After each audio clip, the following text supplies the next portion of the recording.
Okay, just a quick heads up, this is a full spoiler explainer for the chilling mystery of the book, Strange Houses by Uketsu. We're going to break down the entire thing, piece by piece. So if you're ready to dive in, let's explore a house that wasn't designed for living, but for killing. So the whole story kicks off by asking us this exact question. Take a good, long look at this floor plan. You know, at first glance, it seems fine, right? Just a normal two-story house. But the closer you look, the more these weird little details start to pop out, and they reveal a purpose that is, well, it's truly terrifying. Our narrator, he's a writer who's into all things macabre, gets approached by a friend who's thinking about buying this very house. And on paper, it seems perfect for his family. It's spacious, bright, quiet neighborhood. Everything checks out, except for this one tiny detail on the blueprints that just feels off. And here is this totally bizarre, walled-off space on the first floor. I mean, look at it. No doors, no windows. There's no way in and no way out. It is completely sealed off. The real estate agent, of course, has no idea what it is. And it's this one weird architectural choice that starts this whole investigation into something much, much darker. So the narrator realizes he's kind of out of his league here, so he takes the floor plan to an expert, a guy named Kurihara. And Kurihara isn't just an architect, he's also a huge horror fan. He is the perfect person to look at this strange blueprint, and boy, his conclusions are more shocking than anyone could have possibly imagined. Kurihara takes one look and immediately says that dead space on the first floor, that's just a distraction. The real problem, he says, is upstairs, on the second floor. Look really closely at the child's room. Can you see what's so wrong with it? The whole issue is the two doors. They create this little vestibule, this entryway. And as Kurihara points out, that is super weird for a house. It's not efficient, it isolates the room, and it makes you walk all the way around just to get inside. There has to be a reason for making something so deliberately inconvenient. And this is where Kurihara drops an absolute bombshell of a theory. This house is a machine built for murder. He thinks the parents would lure a victim to stay in that bedroom, right next door. Then, the child could slip out completely unseen, commit the murder, and then slip right back. That vestibule, it acts as a buffer, muffling any sound and totally hiding the child's movements. Okay, so just as that horrifying idea is starting to sink in, the story takes another turn. A woman gets in touch with the narrator. She claims her husband was murdered, his body found missing its left hand. And she's found another house, an older one, with a floor plan that's even weirder, and she's convinced it's connected.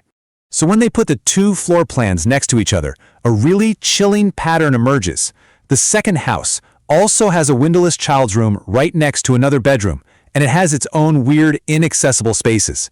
The similarities are just too much to be a coincidence. This isn't just one strange house, it's a model, it's a template. With both blueprints, you can basically map out this horrifying four-step process. First, you lure a target into the house. Second, the child slips into a hidden passage from their windowless room. Third, the child murders the victim while they're sleeping. And fourth, the parents get rid of the body. The design makes sure the parents have a perfect alibi and that the child is the perfect unseen weapon. And then, we get the first major twist. The woman who brought them the second floor plan, she wasn't the wife of some random victim. Her name is Katabuchi, and the people who built these murder houses, they're her own family. Her sister actually lived in one of them. Suddenly, this isn't about some random crime anymore. It's about a really dark family secret. This family connection sends us way down the rabbit hole. Yuzuki reveals that this strange design in the modern houses, it's just an evolution of something much, much older.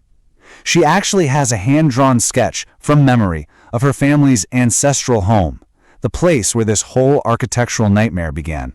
The original design it's both simple and absolutely diabolical. The house is perfectly symmetrical, with hidden passages built right into the walls.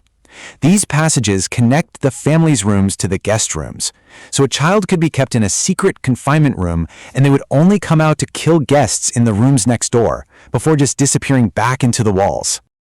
So why? Why build houses like this? The motive is a horrifying family tradition called the offering of the left hand.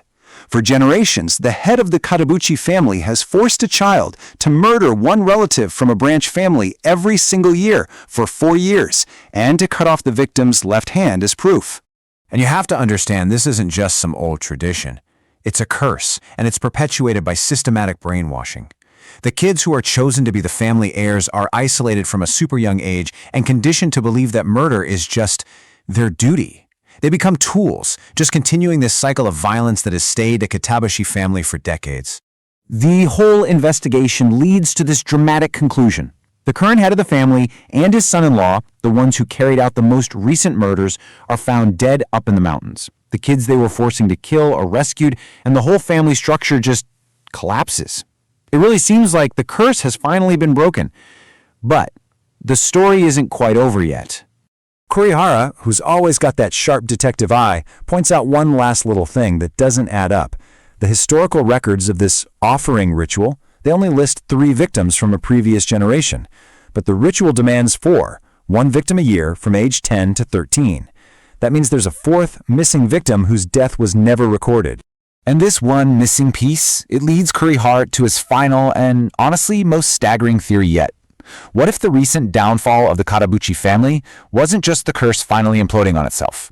What if this entire thing, including the discovery of the strange houses, was actually a long, patient, and perfectly executed act of revenge? So here's what Kurihara speculates. That missing 4th victim was the brother of a woman from the branch family, a woman named Yayoi.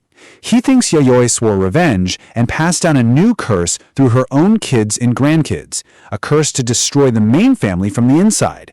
And that bloodline leads directly to Yoshi, Yuzuki's mother, who married into the main family, putting herself in the perfect position to orchestrate its complete ruin.